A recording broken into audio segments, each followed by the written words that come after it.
Personally, I strongly believe that homosexuality is a psychological problem. What is being cured? I mean, if you're gay, you're gay. Why should one be cured? Who's to say that straight people don't need to be cured to be gay? No, I don't think gay people are at all mentally ill. I think it's a silly thought.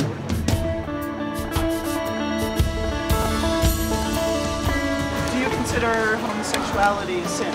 No. Yep. No. Yes. No. Yeah. Yes. No. Yeah. Homosexuality is a sin. You understand? We need to stop, we need to stop walking around with this mentality that it's all right. Because it's not all right. I think it's a free country. They choose what they want to be. 我哋 homosexual 香港都有問啊，我哋 homosexual。 Does she know what it means? Yeah, she understand. What did she say? She said it's not good and not so good to do that. I think it's, genetic and you really can't change what you are. And why bother changing what you are? No, I don't think gay people are mentally ill. I don't think that gay people are mentally ill, not any more than the rest of us. No, gay people aren't mentally ill. They're very normal, and in fact, I'm gay, so I feel pretty normal.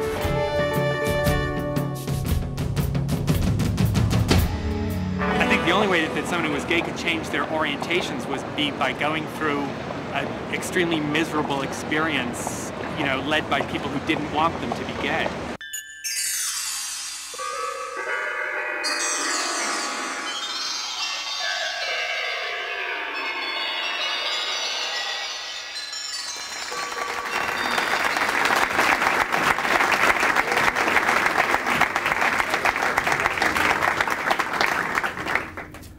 Just so that you know, we're two of the original co-founders of Exodus. Exodus International is an organization that believes that all homosexual relationships are sinful, period, and that it is not only desirable but possible to go from gay to straight. The first Exodus conference was held in 1976 at Melodyland in Anaheim. The reason that the conference was decided on is our mailing list went from maybe 100 pieces a month to over 25,000 pieces a month, and that it made a jump like that in a 3-month period. So needless to say, I mean, when we're getting that many mails, a lot of hurting people, that was the real confirmation that God was raising up this ministry, and we had to go forth, and go forth quick. Exodus is holding its 15th annual conference next week in San Antonio.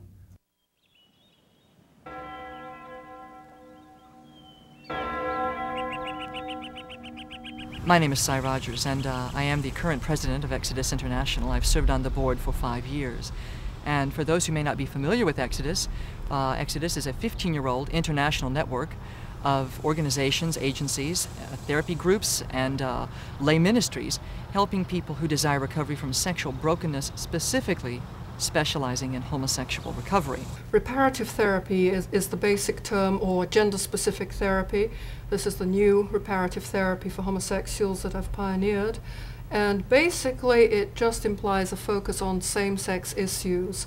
And if you do that, if you help a male homosexual build a more secure masculine identity, a lesbian build a more secure feminine identity, later on down the line they are going to be able to choose heterosexual relating. Theoretically, I see homosexuality as symptomatic. I've taken to saying that it's like the red light on the dashboard that tells you to go look under the hood. And that when the ego-dystonic homosexual comes in and presents homosexuality as the problem, I feel that, all right, we will begin with that, but let's begin with an understanding that that is an indication that there are other unresolved conflicts, probably sexualized emotional needs, and that as we resolve those, we will resolve the homoerotic attractions. We have approximately 100 offices in 5 continents. We are well established in Europe, North America, and the South Pacific. And we are now establishing new agencies in South America as well as Asia. So literally we're dealing with thousands of people at any given moment, any week, who are in the process of recovery.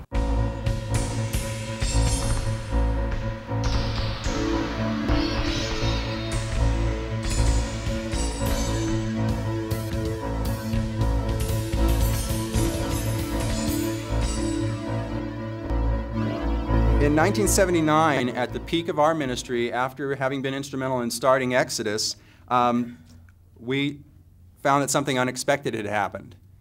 We realized that we had fallen in love with each other and that we couldn't any longer keep saying that we were ex-gay.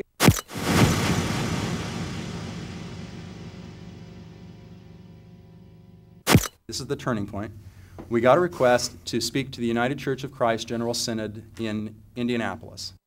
We also decided at that point in time that we were going to need to rewrite our standard speeches that we were given, or that we used to give. Because we broke down to each other on the plane and admitted that we loved each other and always had loved each other. And so it was a real heavy plane trip, thank heavens. It was several hours. We got a lot of it out of our system before we got there, or at least we thought we did.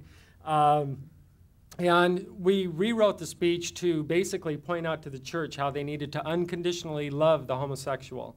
I remember there was a crowd of gay and lesbian protesters in the back that said, love, not cure, and they had these signs. And they were ready to just, pounce, hurl stuff at us.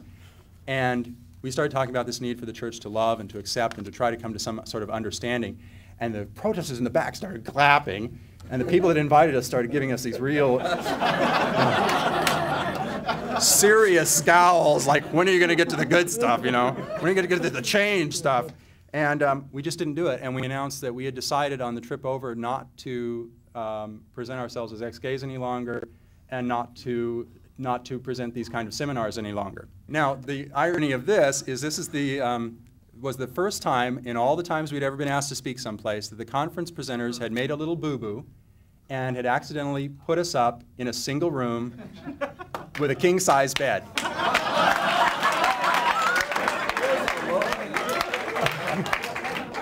It was at that moment we said, God is leading up a new ministry here. Praise God.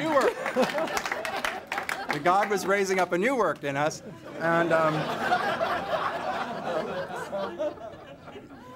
so there was a sense of relief there, but there was also a sense of, oh my God, Gary, do you know what this means? We were going to have to tell our wives. Well, the church, the ministry, our kids. We were going to have to tell our kids.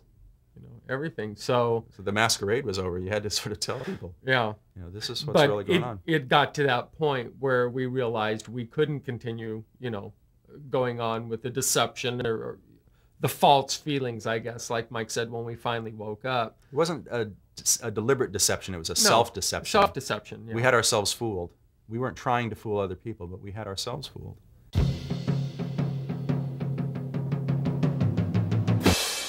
I know that inside now I'm sick. I'm not sick just sexually. I'm sick in a lot of ways. Immature, childlike. And the sex part of it is a symptom, like a stomach ache is a symptom of who knows what. There was nothing else available in the culture in those years. There were no alternate models of what homosexuality meant. And so I was a thorough believer. I was very much imprisoned by the going psychoanalytic model, and that model told me that I was, the mild word was a character disorder, but often I was simply described as diseased. My condition, and it was always called a condition, was pathological. Homosexuality is in fact a mental illness which has reached epidemiological proportions. I was wondering if you think that there are any, quotes, happy homosexuals for whom homosexuality would be, in a way, their best adjustment to life. The fact that somebody is homosexual, a true obligatory homosexual, automatically rules out the possibility that he will remain happy for long, in my opinion. I think the whole idea of saying the happy homosexual is to, again, to create a mythology about the nature of homosexuality. The good news, according to the psychoanalytic model, was that my disease could be cured.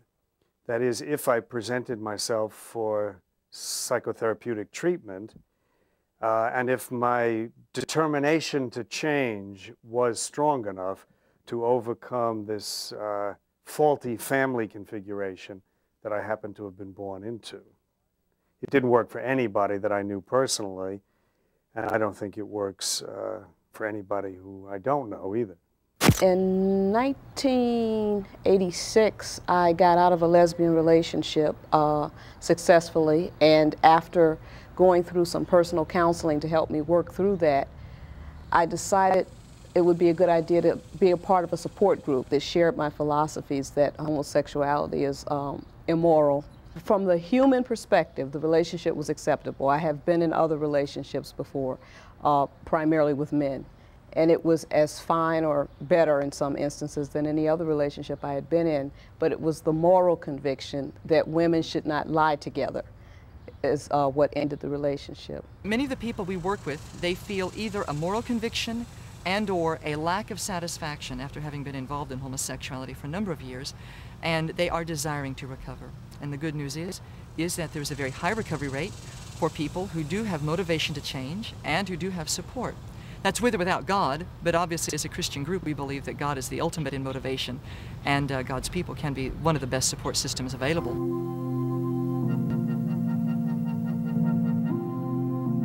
We were asked to put together a study on the ex-gay reality. A psychiatrist approached us, you've written about this, and asked us if we could pull out some of the success stories from our files. And I went to Gary, I said, oh my God, we've got to find success stories, you know. What are we going to do? But we managed out of the, say, 400, 800 files that we had there, and we literally counseled hundreds of people over this time. We found 30 people that we thought might make the grade. Now this is really bad research design. You don't because we were trying to affect the outcome, of course, make it positive. And he and this Christian psychiatrist and his wife interviewed those 30 people, and out of those 30 people found 11 that they felt had made significant change. We were 2 of the 11. And they're still using that study today. There was a time when people did not believe the alcoholic could ever recover, but now we see that the recovery rate for the alcoholic and drug addict is about 50%. And yet the recovery rate for the homosexual, as just one Masters and Johnson study has revealed, is 71.6%. Again, when there is motivation to change and support of other people. There were several studies that claimed to have a group of gay men, they almost never included lesbians, but a group of gay men who swore that they changed their sexual orientation. When we were able to track down some follow-up evidence on these reports, very little follow-up evidence, but one of them reported that, in fact, every one of the men who claimed to have changed had gone back to homosexual behavior. The 2 who hadn't were not acting homosexually. In other words, they didn't have homosexual sex, but they had homosexual fantasies. They decided just not to be sexual. So my sense was that they did not change orientation whatsoever. They changed behavior, and that's a point I'll make, that you can always change someone's sexual behavior, but that does not change their basic orientation or feelings.